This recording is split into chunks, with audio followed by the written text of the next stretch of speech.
Psychological warfare has been waged against America for much of this century. This war for the mind of the public has been facilitated by the emergence of mass media and the transformation of American education by behavioral psychologists. In the book 1984, George Orwell warned that people were in danger of losing their human qualities and freedom of mind without being aware of it while it was happening because of psychological, emotional, and intellectual manipulation. Mind control. Mind control in America. The most effective way to protect yourself from subconscious manipulation is by being aware of how it works. What the conscious mind believes, the subconscious acts on. It works like programming a computer. Information is fed into a computer, and the computer acts on it. However, if the information fed into the computer is wrong, it still acts on it. If a person believes something that is not true, the memory banks of the subconscious mind do not correct the error, but act on it. The theory of cognitive dissonance holds that the mind automatically and involuntarily rejects information not in line with previously accepted thoughts and beliefs. Many of the things that people believe are never questioned, especially when the information has come from a reliable source. It becomes easy to lose sight of why people believe some of the things that they do. Unser Führer, Adolf Hitler, sich!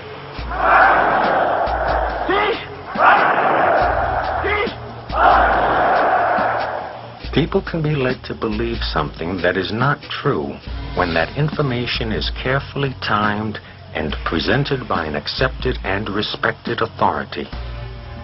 The purpose of propaganda is to direct public attention to certain facts. The whole art consists in doing this so skillfully that everyone will be convinced that the fact is real, wrote Adolf Hitler in Mein Kampf. To be effective, propaganda must constantly short-circuit all conscious thinking and operate on the individual subconsciously. The principles behind the big lie of propaganda are the same principles of mind control, hypnotic suggestion, mental programming, distraction, and repetition. Distraction focuses the attention of the conscious mind on one or more of the five senses in order to stop conscious thinking, thus producing a state of mind that is similar to daydreaming. Think of the times you have caught yourself staring blankly at the television screen, losing all sense of time and place. When you stop conscious thinking and your mind goes blank, this is the hypnotic state of mind. This altered state occurs naturally, but can also be induced by clever manipulation. Think of the times you have seen flashing words in TV commercials. The flashing words are a distraction for your eyes to lock onto in order to induce hypnosis. The purpose of this is to reduce any resistance to the message by stopping all thought and analysis. Watching television often produces an altered state of consciousness. Though not consciously perceived, the television screen, while appearing static, actually flickers. Any repeating light or sound pattern can lead you into an altered state. A hypnotist uses pattern speech by varying the pacing and inflection of his voice to induce this state of mind in his subject. It is in this state of mind where one is the most receptive to mental programming. Whether or not the information takes hold in the mind depends on two factors: trust in the source of the information and repetition of the message. Trust in the source of the information induces acceptance of the message as true, even if it is not understood. Repetition of the message embeds it in the subconscious so that acceptance of its truth and accuracy becomes a conditioned response. Thus, this information will be accepted as true without thinking about it whenever it is presented again.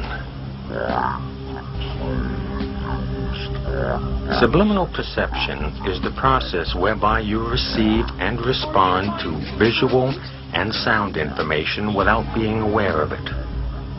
The message in the form of printed words, pictures, or voices is presented either so rapidly or so faintly that you are not consciously aware of having seen or heard anything. In 1957, marketing researcher and psychologist James Vickery tested subliminal ads in a New Jersey movie theater. The messages, hungry, eat popcorn, and drink Coca-Cola, were flashed on the screen at 1/3000th of a second every 5 seconds during the movie. Sales increased for popcorn and Coca-Cola. Every major advertising agency in North America has sponsored extensive research into subliminal perception. Vance Packard's 1957 book, The Hidden Persuaders, revealed that American industry was researching the use of subliminal messages to motivate people to buy their products.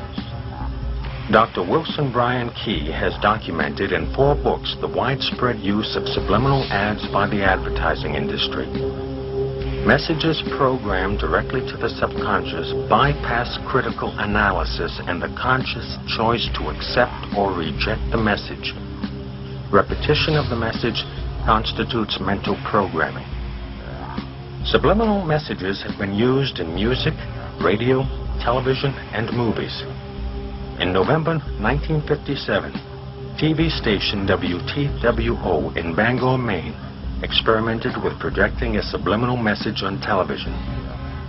In 1958, radio station KOL in Seattle broadcast subliminal messages under the music played by its disc jockeys.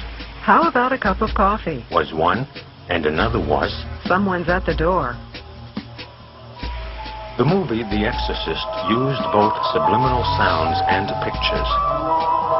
A full-screen death mask of Father Karras was flashed on the screen at 1/48th of a second a number of times during the movie. The consciously unnoticed word pig appeared many times throughout the movie. The terrified squealing of pigs being slaughtered and the buzzing sound of angry bees was mixed into the soundtrack. Laboratory experiments show that people will react to certain words, pictures, and sounds with quickened pulse, faster breathing, sweating palms, and other indications of heightened emotions. People actually fainted in response to this movie. Many became nauseous, and many had nightmares. William Peter Blatty, the author of the novel and producer of the movie, was a CIA operative who served as the policy branch chief of the Psychological Warfare Division of the United States Air Force.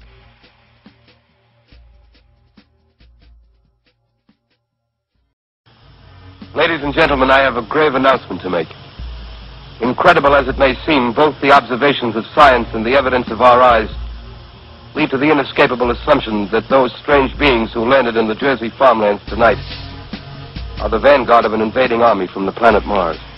On October 30th, 1938, thousands of people fled from a crisis that had no existence except in their imaginations. A radio broadcast of a dramatization of H.G. Wells's War of the Worlds led thousands of listeners to believe that the planet Earth had been invaded by Martians. The 1983 TV movie Special Bulletin about terrorists exploding an atomic bomb in Charleston, South Carolina, prompted numerous calls to stations across America from people who wanted to know if it was real. In both instances, despite disclaimers, people thought they were listening to an authentic newscast. Think for a moment about the way newscasters speak, and you will realize that they all talk the same way, regardless of their ethnic background. Whether they be black, white, Hispanic, or Oriental, with few exceptions, they all sound alike. The patterned speech of a newscaster is similar to that of a hypnotist. The eye contact made with the viewer is also used by the hypnotist. Emotions can be stirred, attitudes and states of mind revealed by nuances of tone and variation in vocal quality. The camera can reveal the smallest movement of the most subtle change of expression and give it significance and definition. With the selective use of camera angles and judicious cutting, it is simple to distort the meaning of what someone says, not only by cutting out statements, but by cutting in a reaction shot or by adding laughter or applause. A picture may be worth 1,000 words, but it can also deceive one into believing something that is not true. The practice of staging events and employing impersonators of political figures was often used by the early newsreel companies. The capacity to lie with a picture and be undetected has been greatly enhanced by modern computer technology. Is it possible that all verbal and nonverbal communication has been identified, defined, and reduced to a code that can be manipulated? Is it possible to program an entire population to respond to certain words, images, vocal qualities, body movements, gestures, and expressions? The result of such programming would be a population that is highly suggestible, a population that can be manipulated with precision.